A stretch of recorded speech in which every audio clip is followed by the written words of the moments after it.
Today we talk about how can you start new group on your meetup. We're going to figure out the solution or know how you can do that on your meetup. So all you have to do, so you just go above your photo profile, click on it here.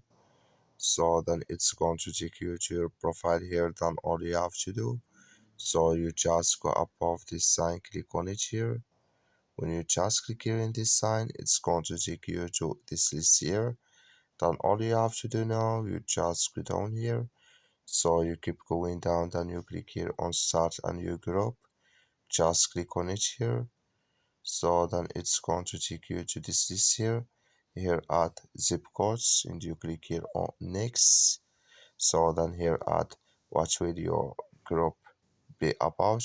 Then you just click here on next. So you follow all this list here. When you add here, you will follow all this. Then it's going to create video here or start video on your meetup. That's all you have to do. Thank you for watching. Don't forget to support us by liking, subscribing.